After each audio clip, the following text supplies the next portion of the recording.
ఒకసారి దక్షిణేశ్వరాలయ నటమందిరంలో విద్యాసుందర్ అనే నాటకం వేశారు. శ్రీరామకృష్ణులు దాన్ని చూశారు. మరునాడు ఆ నాటకంలో వేషం వేసిన ఒకడు శ్రీరామకృష్ణులను దర్శించడానికి వచ్చాడు. యవ్వనంలో ఉన్న ఆ యువకుడు ఆ నాటకంలో విద్య అనే వేషం వేశాడు.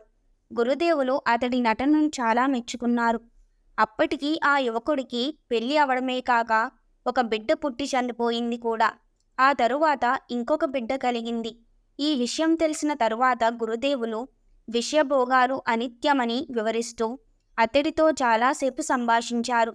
భోగం ఉన్నంత వరకు యోగం ఉండదు. డబ్బు అనేది అన్నదమ్ములలో కూడా పోట్లాటలకు దారితీస్తుంది. అప్పటి వరకు ఎంతో ప్రేమతో మెలుగుతున్న కుక్కలు కూడా ఒక ఎంగిలి విస్తరి పడగానే కాట్లాడుకుంటాయి. ఎప్పుడైతే భోగం వదిలిపోతుందో అప్పుడే శాంతి వస్తుంది.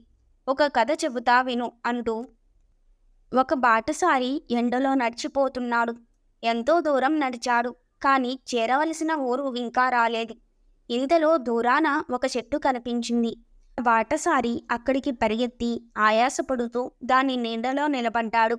అప్పటికే బాగా అలసి ఉండడం వల్ల ఎండ వల్ల అతడికి దాహం వేసింది. నీళ్లు ఎక్కడైనా దొరికితే బాగుండునే అనే ఆలోచన కలిగింది. అలా అనుకున్నాడో లేదో తక్షణమే అతడి ఎదుట చల్లని నీళ్ల పాత్ర ఒకటి ప్రత్యక్షమైంది. ఆ నీళ్లు త్రాగగానే వాడికి ఆకలి వేసింది. అన్నం తినాలనే కోరిక మనసులో కలిగింది. తలచిందే తడువుగా రకరకాల పిండి వంటలతో రుచికరమైన భోజనం ఎదుట కనపడింది. కడుపు నిండా తినేసరికి భుక్తాయసం కలిగి పడుకుందామనుకున్నాడు. వెంటనే మెత్తని చక్కని పాన్పు కళ్ళు ఎదుట తారసిల్లింది. వాడు దానిమీద అటూ ఇటూ దొర్లుతూ ఆ రోజు జరిగిన విచిత్రమైన సంగతుల్ని నెమరువేస్తున్నాడు. నేను ఏది కోరుకుంటే అది కళ్ళ ముందు ప్రత్యక్షమవుతున్నదే. చూస్తే ఇదేదో వింతగా ఉంది. ఇలాగే ఏదైనా పులి వచ్చి నన్ను మృంగదు కదా అనుకున్నాడు.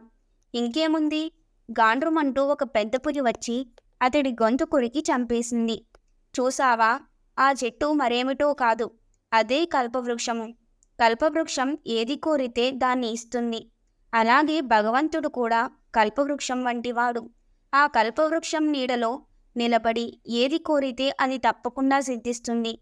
ఈ కథ వింటున్న ఆ నటుడు, మహాప్రభు, భోగాన్ని గురించి మీరు చెప్పిందంతా పరమసత్యం.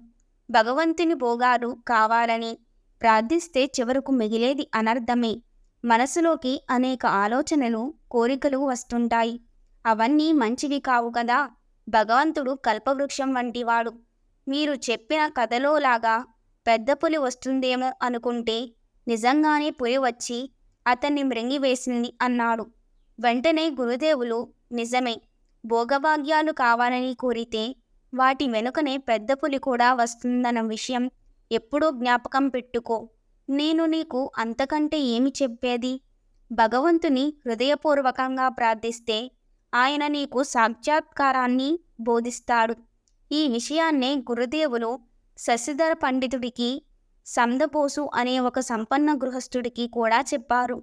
జ్ఞానులు ముక్తి కావాలని, భక్తులు భక్తి కావాలని, ఏమాత్రమైనా ఫలాపేక్ష లేనటువంటి ప్రేమ కావాలని కోరుకుంటారు. కానీ అర్ధకామాలు కావాలని ఎవ్వరూ కోరుకోరు అని కూడా వారితో చెప్పారు.